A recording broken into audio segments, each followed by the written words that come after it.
एक महीना पहले मुझे फ़ोन करके इस कार्यक्रम के लिए जब फ़ोन किया और मुझे बताया कि मुझे आना है, तो मुझे बेहद खुशी हुई।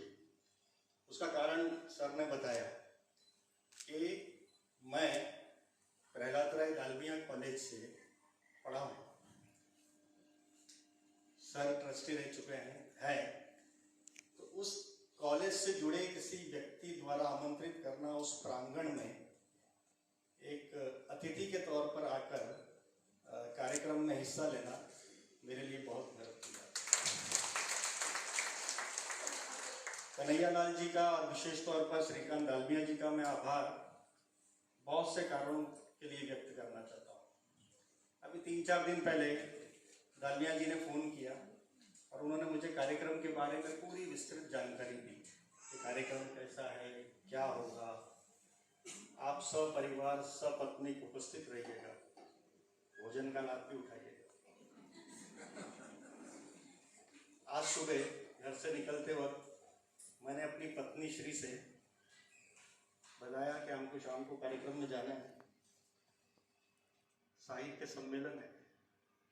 उन्होंने पूछा कि साहित्य सम्मेलन क्या है। मैंने बोला जो तुम्हारे और मेरे बीच में नहीं हो सकता है वही साहित्य सम्मेलन।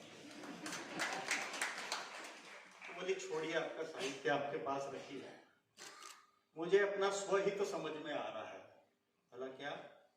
बोली आज किचन की छुट्टी है। तो जब मेरी पत्नी श्री ने अपना स्वहित साध लिया तो मुझे भी अपना स्वहित दिख गया कि आज संध्याकालीन पत्नी प्रवचन से छुटकारा मिलेगा। और बोनस ये कि सबके सामने बिठा के सार्वजनिक तौर पर आज मैं प्रवचन दूंगा और उसमें तो इस स्वर्णिम अवसर को प्रदान करने के लिए कन्हैया लाल जी का बहुत बहुत आभार, दालमिया जी का बहुत आभार और समस्त मारवाड़ी सम्मेलन का आभार। आज जिन लोगों को यहाँ पुरस्कार मिला है, पुरस्कार पहले भी बहुत मिले होंगे, जैसा कि पानवलकर सर ने बताया कि उन्होंने कितने पुरस्कार छोड़ दिए और क्यों छोड़े। लेकिन ये पुरस्कार की विशेषता यह है कि ये मारवाड़ी सम्मेलन द्वारा मिल रहा है। मारवाड़ी सम्मेलन यानी देश दुनिया का ऐसा समाज जो सबसे पारखी, व्यापार का मामला हो, साहित्य का मसला हो, उनसे ज्यादा पारखी इस दुनिया में कोई नहीं है। और जब वैसे पारखियों द्वारा किसी का चयन किया जाता है तो निश्चित तौर पर वो जो सम्मान मूर्ति है उनकी प्रतिमा कितनी बड़ी होगी इसका अंदाजा लगाइए। तो आप लोगों का एक बार फिर मैं आप लोगों को शुभकामनाएं देना चाहता हूँ। मारवाड़ी सम्मेलन और खास करके मारवाड़ी समाज, जैसे कि कन्हैया लाल जी ने शुरुआत में ही व्यापार और दूसरे महिलाओं का महिमा मंडन और सब चीजें जो उन्होंने समेटी, उसी का सूत्र को आगे पकड़ के कि मैं ये बात बताना चाहता हूँ कि जहां तक साहित्य को सरकार नहीं लेके गई है वहां मारवाड़ी समाज लेके गया।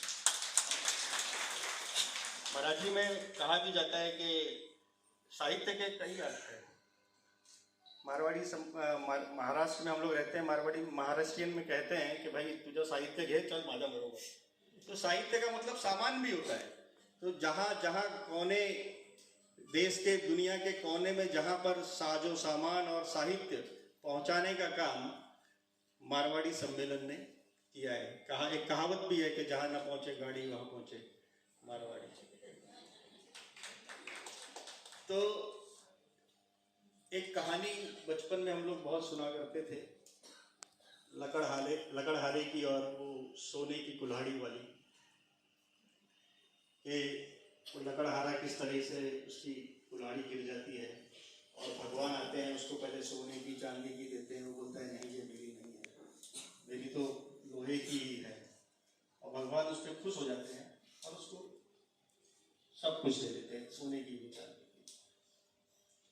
आज के परिप्रेक्ष्य में अगर वो घटना किसी मारवाड़ी व्यापारी के साथ घटे तो वो अपने सूझबूझ, अपनी समझ से कैसे परिस्थितियों को संभालता है, वो एक मैं बताना चाहूँगा आप लोग कि भाई एक मारवाड़ी व्यापारी थे और किसी दूर दराज के गांव में व्यापार करते थे। नदी बीच में पड़ती थी, वो नदी को पार करके रोज जाते थे। एक दिन अपना पूरा व्यापार का हिसाब किताब निपटा के लौट रहे थे, तो लौटते में उनको 50 रुपए का हिसाब नहीं मिल रहा था। बड़ा परेशान थे कि 50 रुपए गए तो आखिर गए।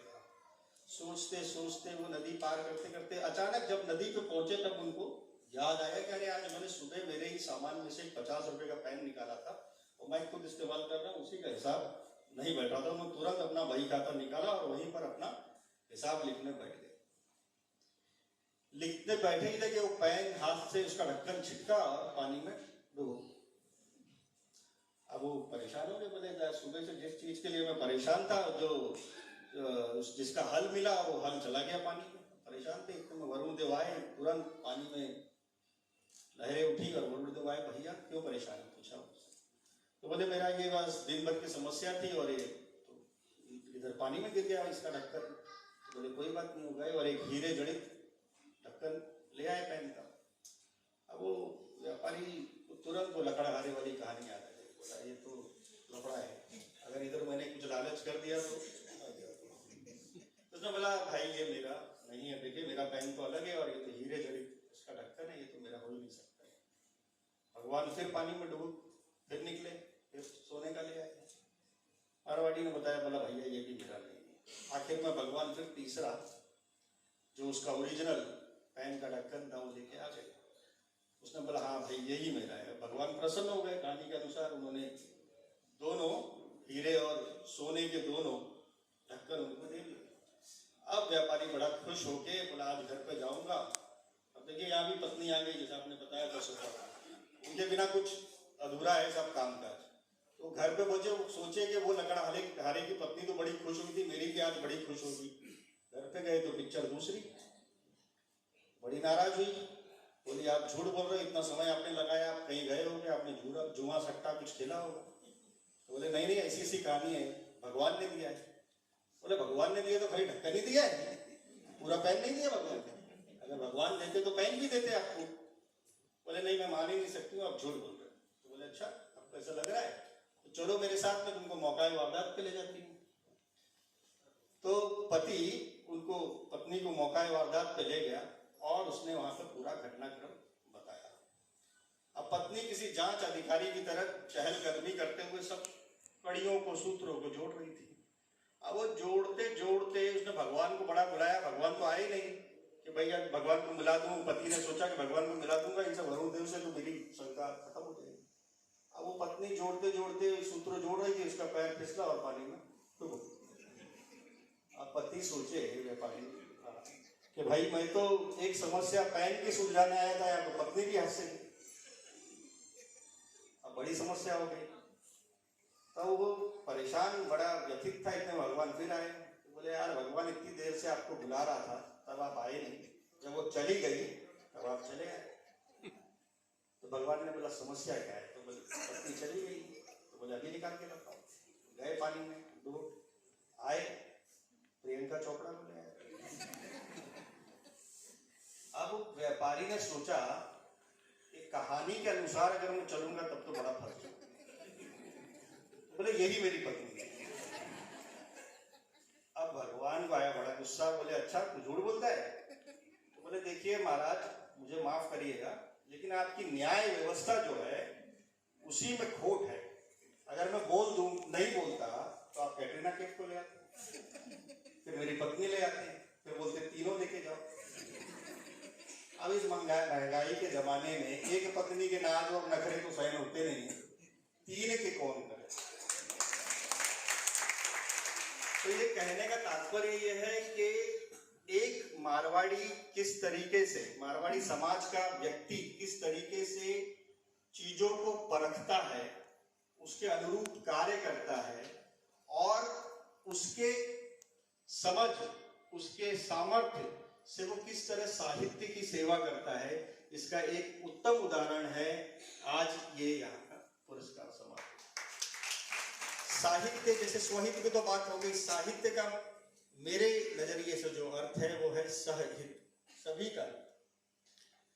और सभी का हित उसी में है कि जो समाज के हित में हो, जो देश को बांटे नहीं, जो अलगाव की बात नहीं करे। अगर इस तरह का जो साहित्य है वो असल में काला साहित्य है, जो समाज को जोड़ने की और समाज को साथ में लाने की, देश को दिशा देने की। जैसे कि अशोक सराफ जी ने भी बताया, महावीर प्रसाद जी का उन्होंने जिक्र किया कि पत्रकार और साहित्यकार क्या क्या कर सकते हैं। तो ये जो मारवाड़ी सम्मेलन है, सम्मेलन सम्मिलन एक साहित्य के